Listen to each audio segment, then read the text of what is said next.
This year I produced over 120 pounds of honey per hive. That's major production. I'm going to talk to you today about what I do in the fall to make sure that we get that type of productivity come springtime. Let's get into it. What we're talking about today is the Demaree method and what I do in the fall to prep for the springtime productivity.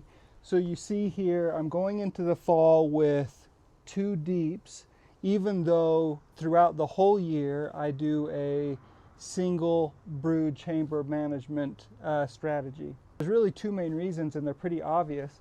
I want to make sure that the bees have plenty of space and plenty of food storage available. After the honey extraction, I had 1 single deep left, and that was the entire hive.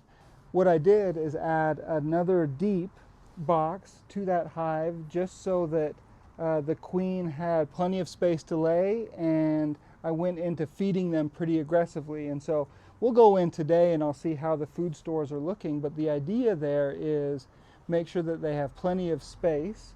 So I'm providing that with the 2 deep supers, even though in the spring I know I'm going to do the single deep brood management, and they have plenty of stores available.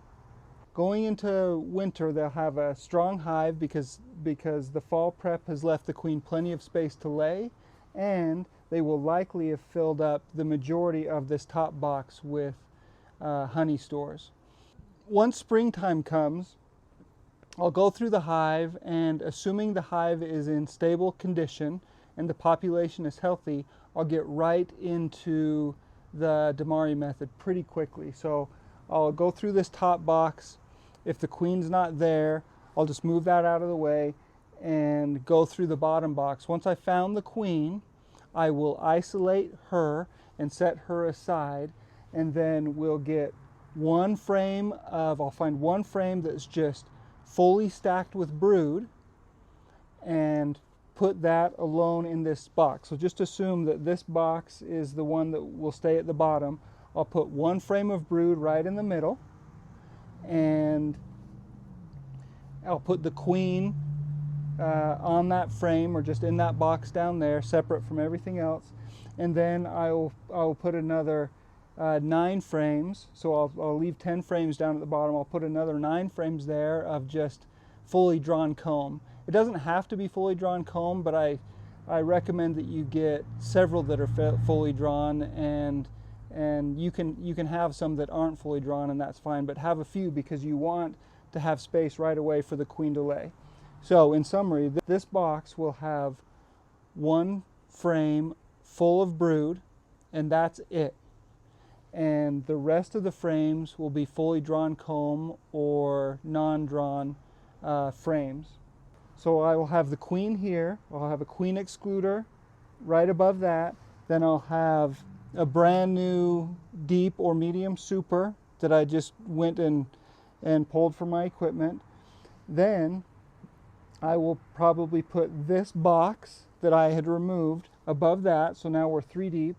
And remember, we have all the frames from this box that likely have a lot of brood on them, and I'll put them above that. So you'll have the brood box here, queen excluder, super here, brood box here, and then the other brood box. So that's 1, 2, 3, 4. At that point you'll have 4. You'll be 4 boxes deep. Now you'll come in 7 to 8 days later, and the bees will think, because they're up here separated from this queen, they'll think that they're queenless, so they'll start making these queen cells up here. And so you go and destroy all of those queen cells, and I like to, so those top 2 boxes that probably have eggs in them will have queen cells, so you destroy all of those, and then as that brood hatches, those nurse bees will move on down to the queen down here that's been laying eggs, and then all of a sudden these 2 brood boxes that are up top turn into supers. So within a couple of weeks you have a brood box here and then 3 supers, and it's turned into a highly productive hive.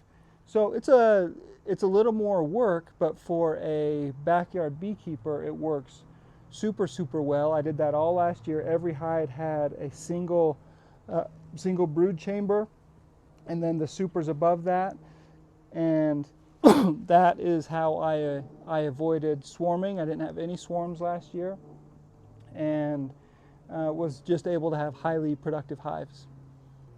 There are a lot of variations that you can do with the Demaree method, but that is just the basics. One tip here is that in 7 or 8 days you're destroying the queen cells up here, but it's smart to check down here. The whole point of the Demaree method is to get them to think that they swarmed and that they don't need to anymore, but it doesn't always play out that way, so you might have to destroy some swarm cells down here in the brood chamber as well.